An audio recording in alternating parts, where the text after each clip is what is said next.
Latest టెక్నాలజీతో చిన్న injection తో నన్ను పూర్తి ఆరోగ్యవంతురాలను చేశారు. Elite spine and pain management centre, Manikonda, Dilsukh Nagar. నమస్కారం, వెల్కమ్ టు ఆర్టీవీ. నేను మీ దీప్తి. ఈరోజు మన ముందున్నారు మాజీ శాసనసభ్యులు, మాజీ ఆర్టీసీ చైర్మన్, ప్రముఖ రాజకీయ విశ్లేషకులు గోనె ప్రకాష్ గారు. వారితో మాట్లాడి తెలుసుకున్నాం అసలు ఏపీలో ఎలక్షన్స్లో అసలు ఏం జరగబోతుంది అని. అమ్మ నమస్కారం సార్, ఇప్పుడు మీరు ఏపీలో పరిస్థితి చూసొచ్చారు కదా, ఎవరికి ఎన్ని స్థానాలు వస్తాయి అనుకుంటున్నారు? గెలుపు ఎవరిది అసలు? Assembly Lok Sabha? Assembly, Lok Sabha sir. Lok Sabha 25, okay.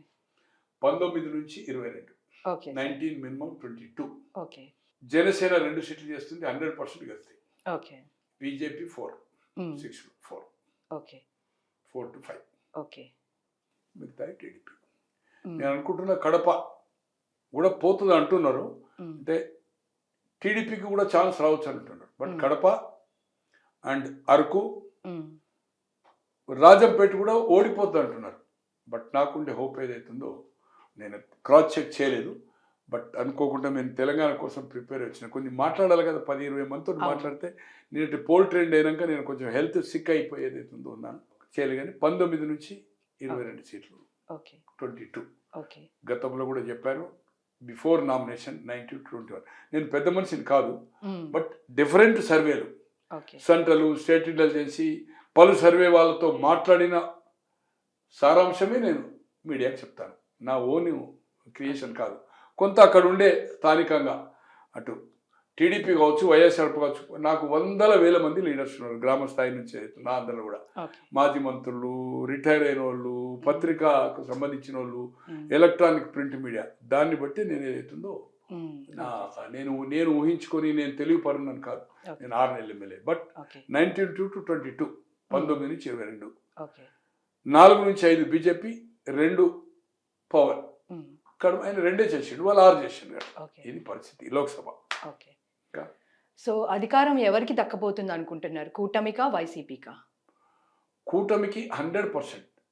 100 కాదు, 135 కోట్ల భారతదేశ జనాభా అనుకుంటా. 135 crores టు కూటమి. జిల్లా వైజ్ విజయకుమార్ చెప్తాను నేను లిమిటెడ్గా. చెప్పండి సార్. విజయనగరము, వైజాగ్, శ్రీకాకుళం. 10 శ్రీకాకుళము, 9 విజయనగరం, 15 వైజాగ్. 34లో 27కు తగ్గదు. 27 to 29 seats. 27 to 29. East, west, Guntur, Krishna. East 19, 15 west, 17 Guntur, 16 Krishna. 33, 34. 67లో అదొక 3, 12. 12 అంటే 55. 50 నుంచి ఏదైతుందో 60 సీట్ల వరకు ఛాన్స్. మినిమం 50 ఈ 4 జిల్లాలు. రాయలసీమ 52, 14 చిత్తూరు, 14 కడప, 14 కర్నూలు, 14 చిత్తూరు, 14 కర్నూలు, అనంతపూర్ 14, 3 జిల్లాలు, కడప 10. 54లో ఏదైతుందో మొన్నటి వరకు ఒక 3-4 సీట్లు వాళ్ళకి ఎక్కువ ఉండే. ఇప్పుడున్న సిచ్యువేషన్లో ఈక్వల్ వచ్చి ఒక 2 సీట్లు మెజార్టీ రావచ్చు. అంటే 52లో 25కు తగ్గకుండా 27-28 సీట్లు వచ్చే అవకాశం కూటమికి. బీజేపీ ఇది. ఇక మిగిలింది నెల్లూరు అండ్ ప్రకాశం జిల్లా. ప్రకాశం is 12, నెల్లూరు is 10, 22. 22లో నేను అనుకుంటున్న ఏదైతుందో 7 + 9, 16 నుంచి 18, ఆ 2 జిల్లాలు. ఓవరాల్ 130 నుంచి ఏదైతుందో మోర్ దెన్ ఎంతైనా క్రాస్ అవ్వచ్చు, 150 కూడా క్రాస్ అవ్వచ్చు. జనరల్గా పొద్దున మాట్లాడించాను. ఒకటి మడకశిర, అది రఘువీరారెడ్డి గారికి కాన్సన్ట్రేషన్ చేశాడు. అది ఏమన్నా ఛాన్స్ ఉంటే కాంగ్రెస్కు ఒక ఛాన్స్, అది ఎమ్మెల్యేగా. తర్వాత ఏదైతుందో చీరాల, అమంచి అని 2009లో అనుకుంటే ఎమ్మెల్యే మొదటిసారి అంటే ఒకసారి ఇండిపెండెంట్ అయ్యాడు. ఇప్పుడు అతను కాంగ్రెస్ క్యాండిడేట్గా చేస్తున్నాడు. అక్కడ ఫైట్ ఇస్తున్నాడు. గెలిస్తే ట్రైడ్ ఫైట్లో గెలిచే అవకాశం ఉందని అంటున్నారు. కూటమి వైఎస్ఆర్పి బలరాం గారి, కృష్ణమూర్తి గారు 78, బలరాం వారు ఎంపీగా చేశారు, మంత్రి చేయలేదు అనుకోండి.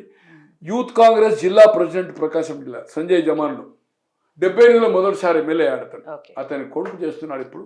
అతను టీడీపీలో గెలిచి పోయిన ఎన్నికల్లో వైఎస్ఆర్పీలో చేశాడు. బట్ ట్రై ఫైట్లో అక్కడ గెలిస్తే కాంగ్రెస్ ఛాన్స్ అంటున్నారు. ఆ రెండు ఏదైతుందో ఓకే. కాంగ్రెస్ ఛాన్స్ అంటుండ్రు. గెలిచే అవకాశం అని నేను చెప్పను. ఓకే. బట్ ఇంకా 4 రోజులు అయితే అది కూడా చెప్పగలుగుతా కావచ్చు. అక్కడ అన్ని 3 సెక్షన్స్ మాట్లాడి ఓకే. నాకు కొంచెం హెల్త్ బాగలేక మీరు ప్రిపేర్గా మీ దగ్గరికి రాలేదు. But okay. ఏ పరిస్థితిలో 100% కాదు, 135 కోట్ల పర్సెంటేజ్లో 1% కూడా మిస్ కాదు. ఓకే. కూటమి 130 నుంచి 150 వరకు కూడా పోవచ్చు, 51 కూడా క్రాస్ కావచ్చు. 19 నుంచి లోక్సభ, 22 లోక్సభ స్థానాలు. ఓకే. దీంట్లో ఏమాత్రం ఉండలేదు. కూటమి విజయం. ఓకే. పబ్లిక్ ట్రెండ్ ఈరోజు హైదరాబాద్ నుంచి దాదాపు 20-25 లక్షల ఓట్లు కసిగా పోయారు. అదర్ కంట్రీస్ నుంచి కూడా వచ్చారు.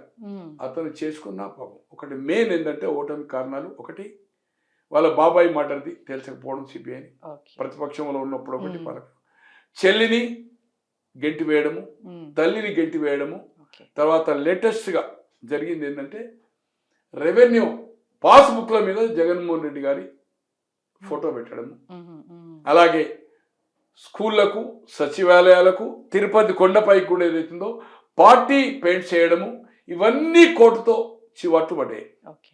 ఈ భారతదేశ చరిత్రలో ఎక్కడ పెట్టిందా? లిక్కర్ అంటే అది క్యాష్ షేర్. ఓకే. అదైతే పెద్ద ఘోరం అనుకోండి. అది మనం డీటెయిల్ చెప్పాలంటే టైం అవుతుంది. దాని మీద పెద్ద ఒక హాఫ్ అన్ అవర్ స్టోరీ చెప్పవచ్చు. దాని మీద రీసెర్చ్ చేసి వచ్చాను. దోపిడీ ఇవన్నీ ఏదైతుందో ముఖ్యమంత్రిగా కాకముందు 2010 నుంచి 19 వరకు 365 రోజుల్లో 300 రోజులు ప్రజలు 350 రోజులు తిరిగాడు. వేల మందిని ఇంటి దగ్గర హైదరాబాద్లో కలిసిండు, పులివెందులలో కలిసిండు, ఇడుపుల పాయలో కలిసిండు, ఢిల్లీలో ఉన్న 100 మందిని కలిసిండు. అటువంటిది ముఖ్యమంత్రి అయిన తర్వాత మంత్రులకు కానీ, శాసనసభ్యులకు కానీ, ప్రజలకు కానీ అందుబాటులో లేడు. ఒక ముఖ్యమంత్రి అనేవాడు మంత్రులకు అపాయింట్మెంట్ లేదు. ఒక ఎమ్మెల్యే నియోజకవర్గం చెప్పు 63 సార్లు అపాయింట్మెంట్ అడిగాడు ఈస్ట్ గోదావరి, 63 టైమ్స్ ఇంటర్వ్యూ లేదు.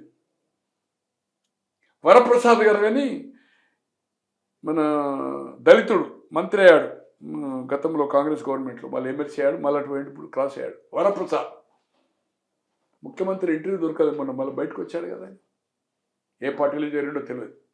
సో ఈ విధంగా ఏదైతుందో ఇవన్నీ మైనస్ పాయింట్స్ ఏదైతుందో అతనికి ఇక మనం చెప్పాలంటే 10 గంటలు చెప్పగలుగుతాం మైనస్ పాయింట్స్. బట్ ఏమాత్రం మీరు అడిగింది స్టేట్ అవే క్వశ్చన్కి ఇంత ఎక్కువ ఎలాబొరేట్ చేసిన, బట్ కూటమి గెలుపు ఖాయము, దాంట్లో ఏమాత్రం అనుమానం. Thank you sir, thank you for joining us today. Thank you so. మరిన్ని వీడియోస్ కోసం ఛానల్ ని సబ్స్క్రైబ్ చేయండి, లేటెస్ట్ అప్డేట్స్ కోసం వాట్సాప్ ఛానల్ ని ఫాలో చేయండి, అండ్ లింక్ డిస్క్రిప్షన్ లో ఉంది.